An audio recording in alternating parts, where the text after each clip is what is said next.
Hey everybody, welcome to the Section 1904 podcast. Section 1904 podcast is brought to you by the all-new Hamul Casino Resort, the Players Place. Great spot if you're looking for a joint to go out there, get some good eats, have a little bit of fun, watch the World Cup upcoming. I could highly recommend that from personal experience. We did that back in 2022, so we're right around the corner. We're 3 weeks away from the World Cup. My buddy Eric Gomez is in Mexico City, which is hosting World Cup games. The first one, 3 weeks from today on June 11th, Mexico and South Africa. So that'll be where the eyes of the football world will be coming up 3 weeks from today. Of course, we do have the final in Liga MX that we could talk about here briefly, but we'll get into a little bit of a cadence here between Eric and yours truly as we approach the World Cup. There's some interesting stories happening around the world.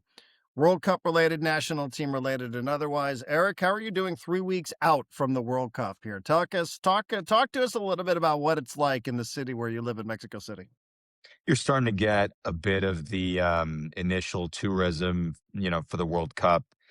Starting to notice places a little bit more crowded, especially around the neighborhoods that you and I hung around a couple of months ago. So Roma Norte, Condesa. My wife and I were at an event um, eh, at the Condesa neighborhood Parque Mexico is what it's called, last weekend, and it's a public park, right? On a Sunday, been there a million times, and like suddenly you couldn't walk half a block comfortably just for the amount of people that were there. So the city's starting to feel it in a good way. People have been really welcoming of all the folks that are coming down for the World Cup. So it's all starting to unfold, man. We still got 3 weeks to go, but we can definitely feel it down here. A lot of the headlines here in the States clearly, and not that you understand this, are, hotel rooms are 50, 60, 70%, putting rooms back out there on the market. The mayor of New York City just apparently, and I think quite adeptly from a political standpoint, who he's a real soccer fan. He's a real, like, Yeah. really into it. He has somehow negotiated with FIFA to make tickets available for $50, which is incredible. And there's, of course, a cynical way of looking at that, which is okay, well, these seats would have gone, unclaimed or unpurchased anyway. I don't know about that. Are any of these conversations happening there? Are people going to local hotels in Mexico City and Guadalajara and Monterrey and asking questions like this? Or is this just strictly about what's happening here in the US?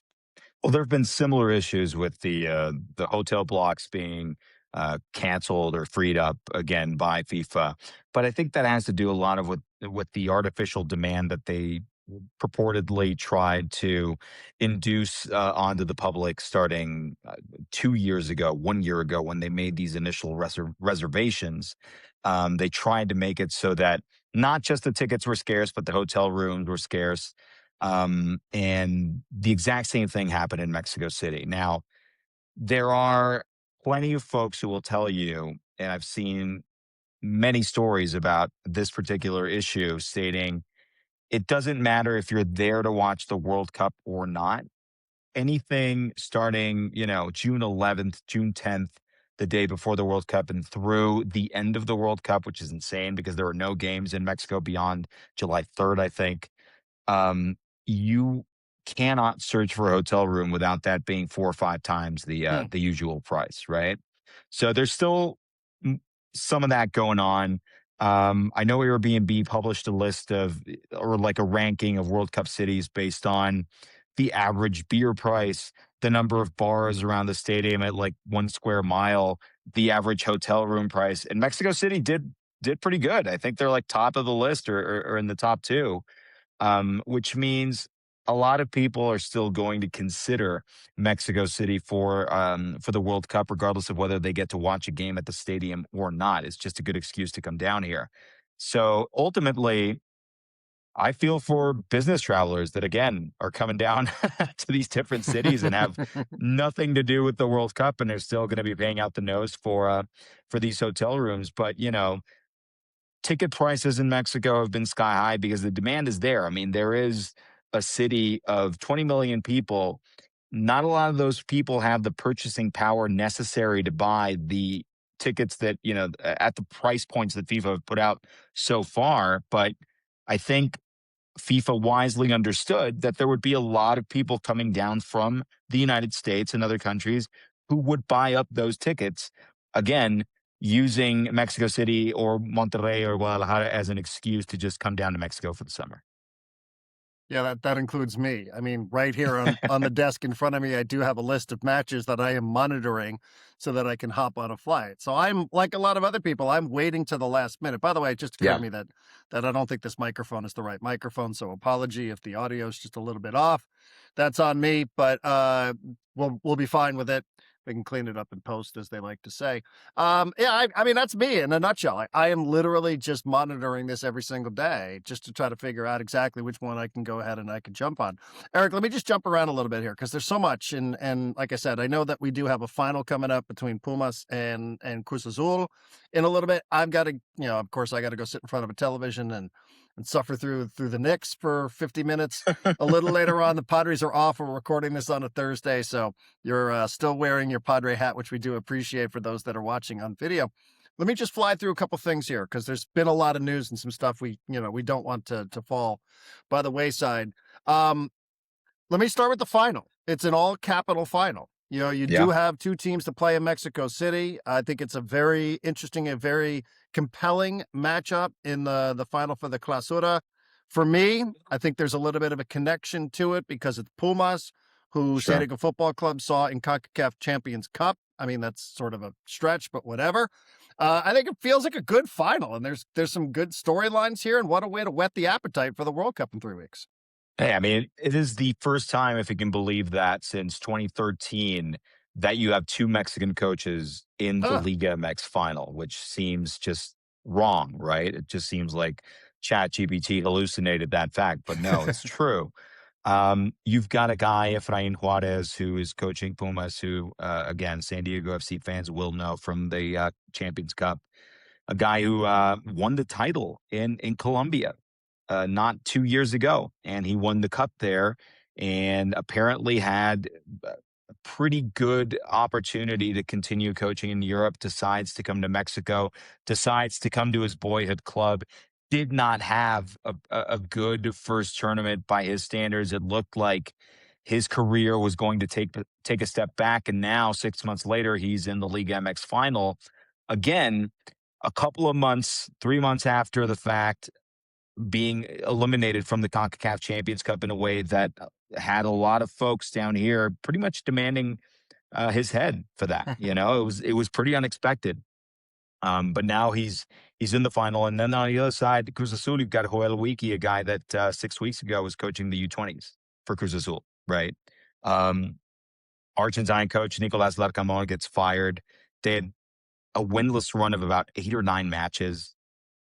This guy comes in tail end of the season and they start winning again, right? So he has a pretty good claim at turning that interim coaching job into a regular coaching job if he can get the job done. I am currently sitting about 2 miles away from where the first leg is going to be played, which is the Estadio Ciudad de los Deportes. That stadium has had such a weird and complicated history. Can you It explain that, by the served, way? Why yeah, is the sure. first game because Cruz Azul has been a little bit nomadic here, right? During the They during the they were season?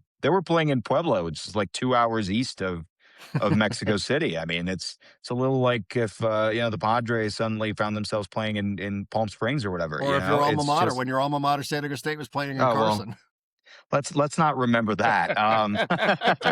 Let's not go down memory lane for the Aztecs. But yeah, that's exactly it. Um, they didn't have a stadium because Azteca was not ready. They were sharing that stadium with Club America, and then the Estadio Ciudad de los Deportes, which is a stadium that they're going to be having this final match in.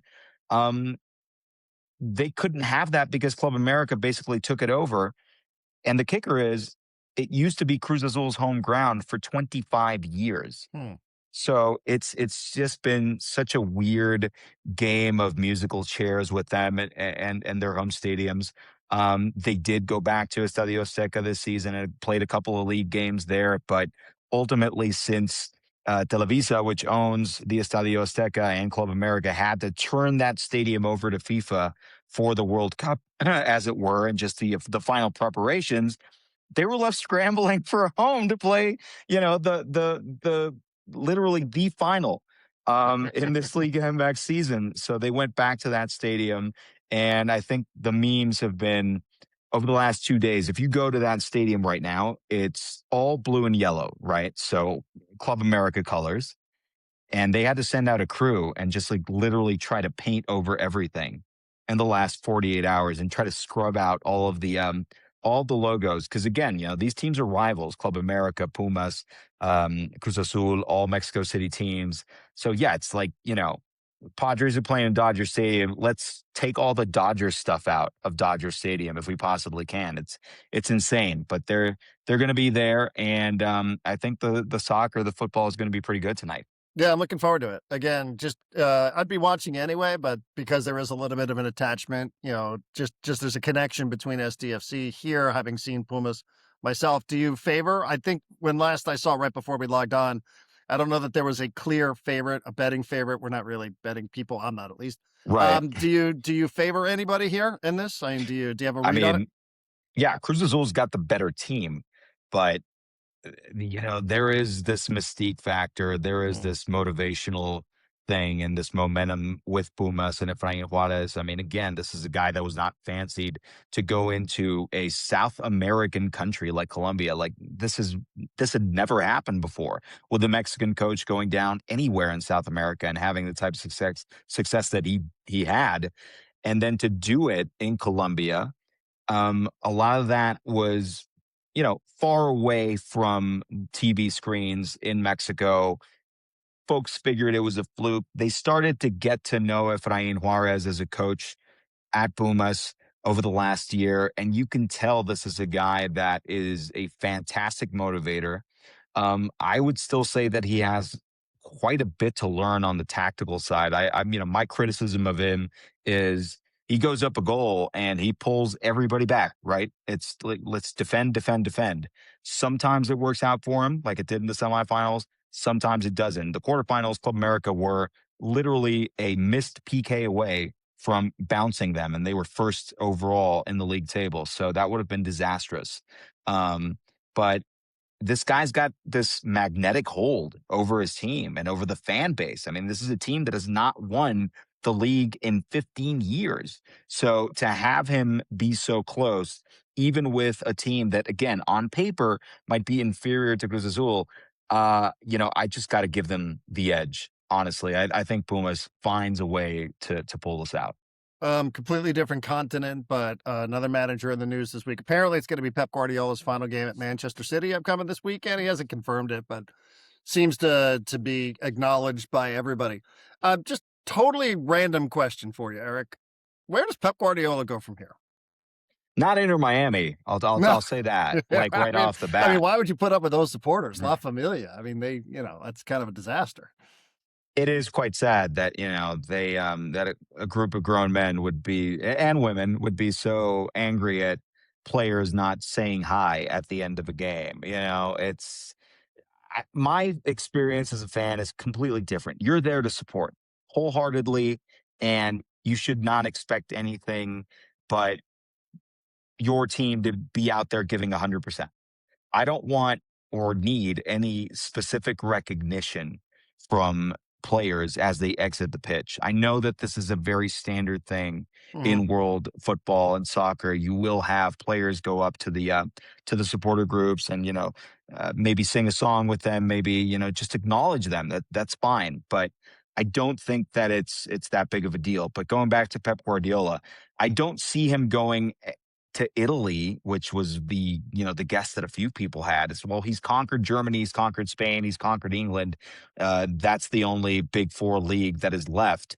I think he takes a year and either he goes back to Barcelona or he takes over a national team. I think that's like the one thing that he is missing in his resume that he can point to and say, you know what, you people still doubting that I'm the GOAT, like, a national team can't spend €1 billion or £1 billion on my team, and I'm still going to find a way to lead this team to glory, right? So I wouldn't be surprised if he takes a South American team over Hmm. for the next World Cup cycle, or a European team that is not necessarily Spain. I think you and I both know for obvious reasons he would maybe not go for Spain. Yeah, right. Yes. I mean, he might take over Team Catalunya, but I'm not sure about the Spanish Not national Spain. team. Yeah, not Spain. And as a quick aside to that, Jose Mourinho back at Real Madrid. I mean, how great is that? It's what I saw the meme the other day. It's like it's 2010 again, right? You're going to have Mexico and South Africa kicking off a World Cup. There are Pep Guardiola exit rumors, and Jose Mourinho is getting ready to take over at Real Madrid, right? So it's insane. Um, that team is a complete mess. I saw the press conference that Florentino Perez had Oh, with amazing. that thing. I wish I had popcorn for that. It was unhinged. This dude goes out here and he just starts wailing verbally on team critics and journalists from a specific Spanish newspaper out of the city of Madrid. I thought that was insane. So he needs somebody that will come in and essentially set the tone and just lay down the law. Who better to do that than Jose Mourinho? Like, this is a guy that has built an entire career on basically being a dick to his players. Right. I'm the boss here. Like, you can't breathe if I don't tell you to, but they will follow, at least for the first 2 seasons, right? He always gets into that third season jinx with each of his teams, but it seems to work out just fine for the first 2 years. They need a stabilizing influence. They need a guy that is going to build the team out the back, because he is a very good defensive coach. So I like the focus. Go out there, get some good defenders, get a better goalkeeper if you want for the next cycle. Go out there and get a defensive midfielder or two that will help you with essentially just the huge gaps that this team had defensively over the last year and a half, and help Mbappe, help Jude Bellingham, help all the great offensive players that you have on that team, and try to take away dominance. I mean, I don't think Barcelona have been even that good, to be honest. They've just been the better of the two teams, or the better of the three teams, if you want to include Atletico Madrid. But this has not been sort of a dominating stretch from Barcelona and La Liga. And I think Real Madrid sensed that, and they want somebody in there that is going to give, a better fight. Yeah, I mean, I do love some of these storylines too, and it makes me also think about Mauricio Pochettino as the head of the U.S. men's national team. These jobs are evaporating. Spurs got a guy there long term, although they can still get relegated upcoming this weekend, and Right. and who knows? Maybe then it opens up. Maybe De Zerbi leaves. I don't know. The Real Madrid job's occupied, so I don't know. He might be coaching for some other gig that we're just not aware of here today, but. Yeah, all these things are sort of domino effects. The other thing too, I think it's so interesting about being a head coach or a manager, I guess, as you would. Unai Emery wins the Europa League for the fifth time, which is like an Yeah. incredible accomplishment. People can laugh at that tournament all they want. There are lots of clubs around Europe that would love to win that once.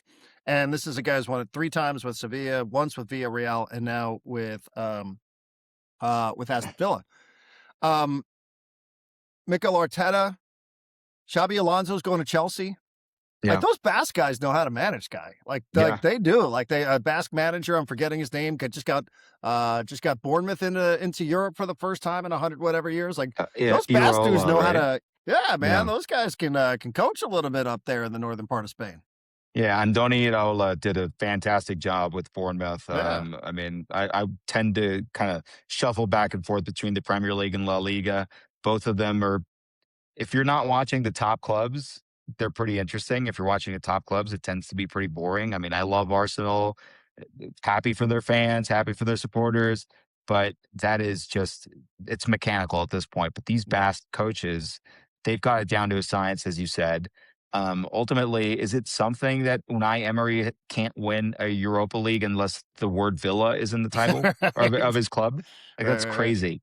Yeah. You know, Villarreal, Sevilla. Yeah, right. yeah, that's VILLA. Yeah. that's that's insane. And he didn't do well at Arsenal too, but still, these, eh, the amount of coaches that shuffle between the sort of the top 10% of jobs in Europe, I think is pretty indicative of where we are now with soccer, just in general in Europe.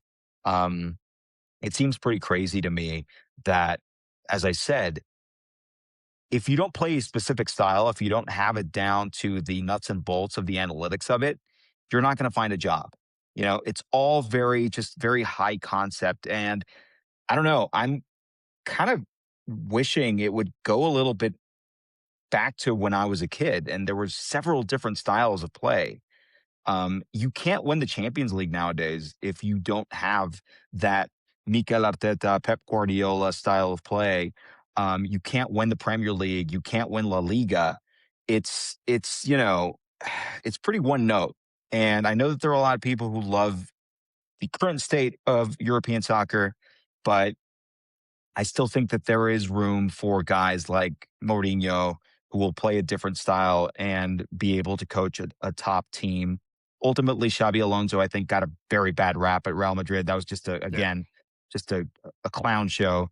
And hopefully he does better for Chelsea. Apparently now we're brothers, like the Padres and Chelsea. So I can't, can't be too mad. But yeah, at the end of the day, I am especially interested in teams that are just kind of outside of the top four and the top six in these leagues. And you start to get a lot of really interesting young coaches that are coming up through the ranks. So this guy, Iraola at Bournemouth, is a perfect example of that. But, ultimately, I think I would go and kind of do my manager internship in the Basque Country. I hear it's beautiful, great food, Mm. and apparently I'll be coaching a top 5 soccer team anytime, a couple of years after that. So yeah, they're doing a really good job over there. Yeah, these sporting directors are going to be scouring the countryside up in Basque Country looking for the next manager here since these guys have found so much success as well. Eric, we're starting to see now, again, you and I are talking on Thursday, the 21st. So the two national teams that we primarily pay attention to, the U.S. men's national team and the Mexican national team, have yet to announce their rosters. There's Hmm. been some names that have come out, like Memo Ochoa and some other names.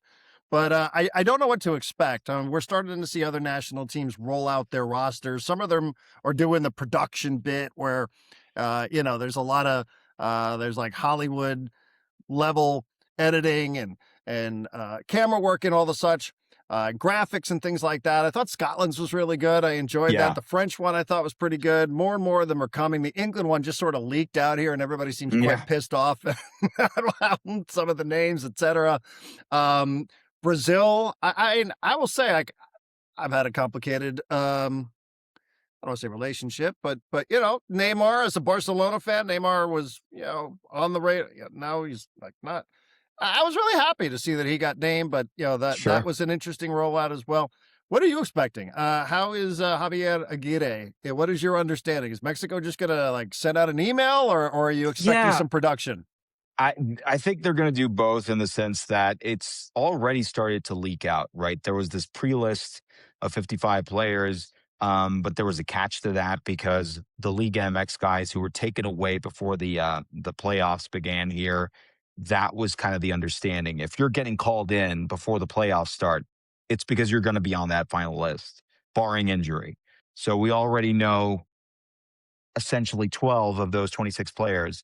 Then you get 3 of the European players, Edson Alvarez being the main guy, called in, Memo Ochoa. Those guys aren't going to be left off the list. So now you got 15. There are, I think, 2 or 3 other players who I think are going to be called in before their season ends. So that would be 18. Really, there's only 8 guys they have to essentially um, guess. And even if they do come out with this Hollywood level production, I just hope it's not like the Arizona Cardinals schedule release. That would bum me out. Um, but it's or something stupid like a Halo schedule release, like completely immature garbage NFL team. Anyway, I think Mexico is going to come out with a nice video, but a lot of the mystique and a lot of the mystery has been taken out of this. You and I were talking a little bit before we came on. I think not everything needs to be content. I think with Neymar, we were all happy as soccer fans to see him make it, but ultimately, it did feel a bit overproduced to just have the camera on him in that particular moment. this very intimate moment. It doesn't matter if Neymar has been to the World Cup before. He was really, truly on the bubble for this one. So on a human level, I can relate to him being like, this must have been incredibly emotional and just very difficult the days and the hours leading up to the announcement, not knowing if you're going to be there. Again, I was at the World Cup 2014 in Brazil. You could not take 3 steps outside without seeing Neymar's face. 12 years later, they still love him, but he is very clearly not the face of Brazilian football. So I was very happy for him, and I think it was also this kind of dual sense of, oh man, I feel like I'm peeking in at a very intimate moment, and I am not 100% comfortable with that. Maybe that's just me, right? But ultimately, I don't really mind if we just get the email. You know what I mean? Because we can build content off of that anyway. We can do podcasts. We can write articles. We can, go off and record these little video blogs stating, well, I don't think this guy should have been here. I think this guy was left off purposely because of his poor relationship with the manager, blah, blah, blah, blah, blah. The video itself or the announcement itself is pretty strange. And I do think that in the future, ironically, FIFA will try to do this in a manner that is closer to, say, the NFL or the NBA draft, or maybe Selection Sunday for March Madness, where all of these countries come together at a certain point and give out their lists in a very dramatic moment so that they can continue to monetize this sport that we love so much. So again, I think that's another one of the reasons why I don't really care if it's a video or not. Yeah, they tried it during the Club World Cup where they were introducing the players one by one. Let me see if I can do this. I know I learned how to share a screen. We did last time. Let me see.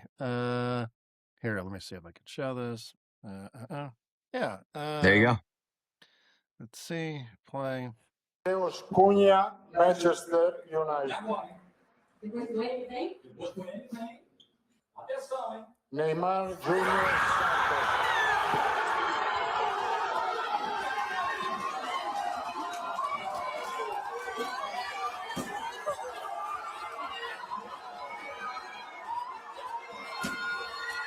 Yeah, I don't know. I mean, again, let's see if I bring this I still back. get emotional watching it. Like Yeah.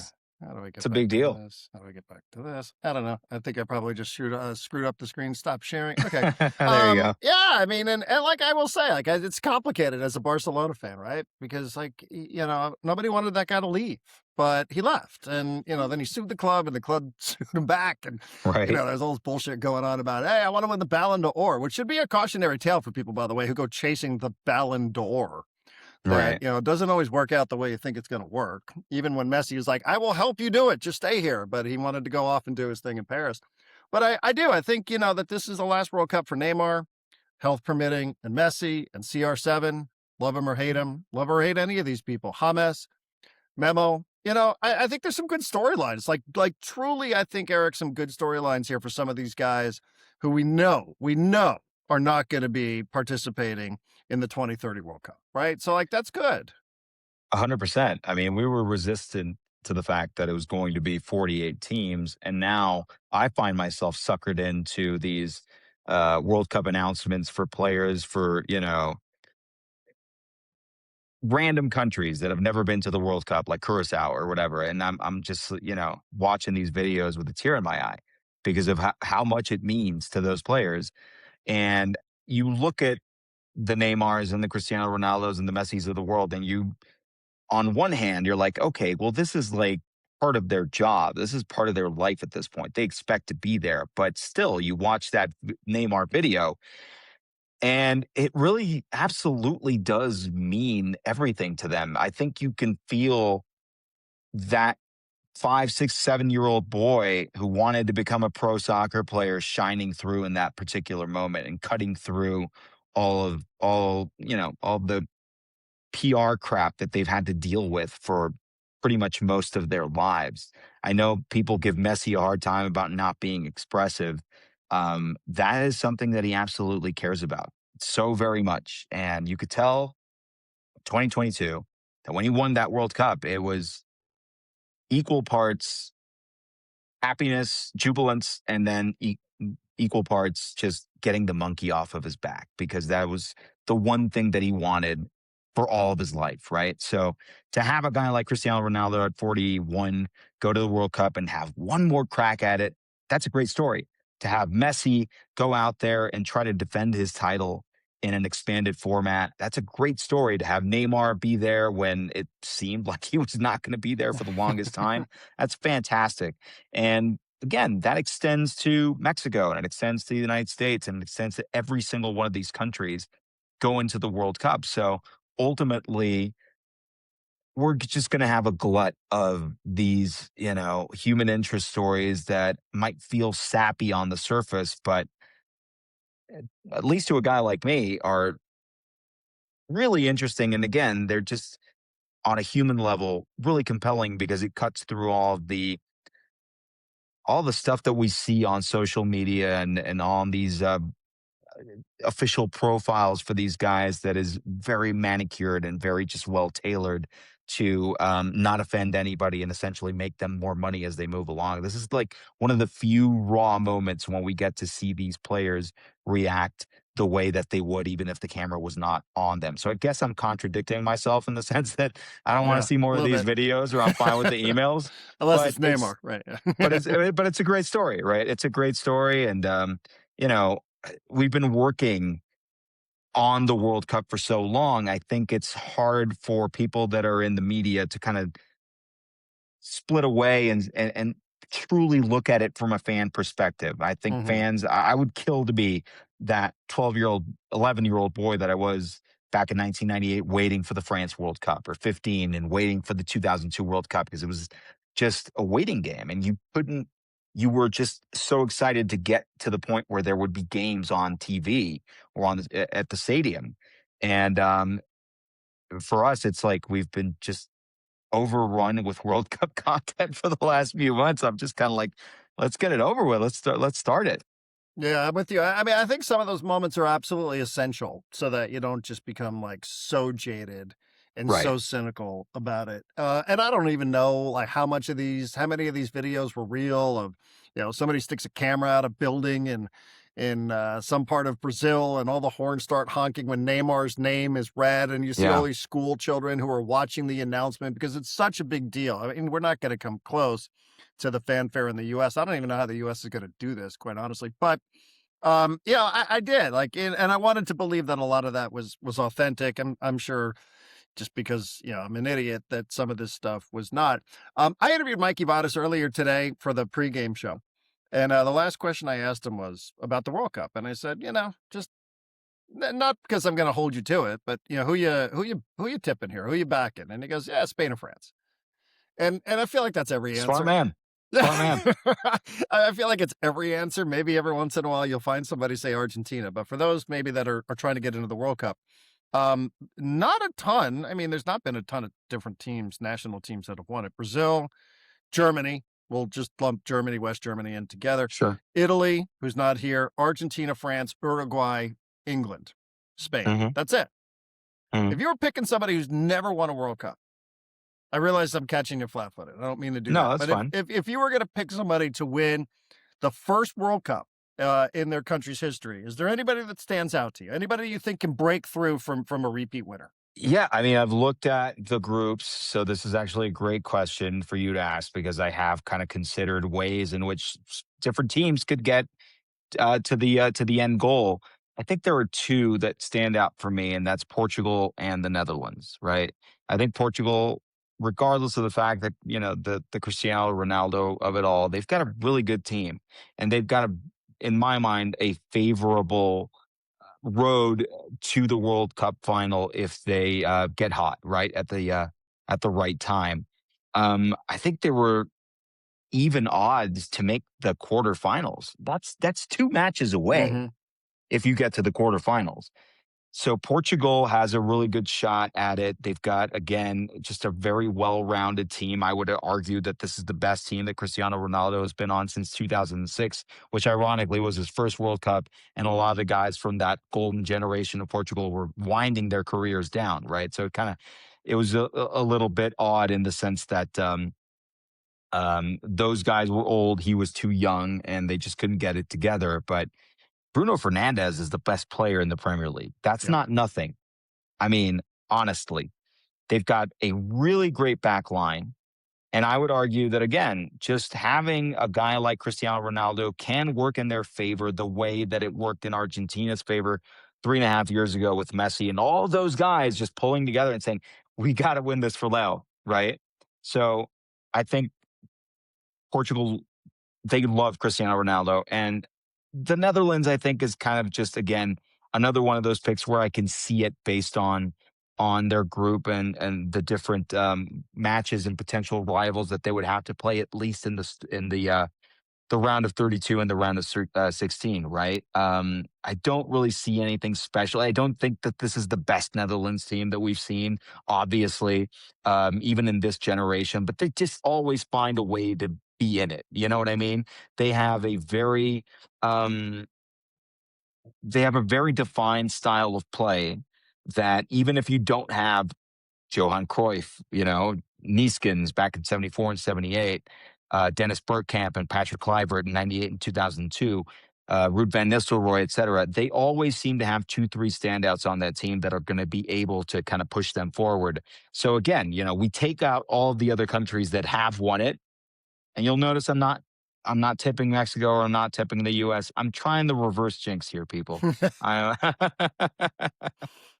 But yeah, those two stand out for me. Yeah, I mean those are probably the two that I would have said, and maybe you throw Morocco out there based on success Sure. in 2022, building towards 2030, where there will be one of the co-hosts. I know there's like 5 different countries that are They are hosting in the the same 2030 group World as Cup, but they are in the same group as Brazil, though. That's kind of my issue with Morocco, I think. yeah, indeed. All right, cool. When does the Mexican national team come out?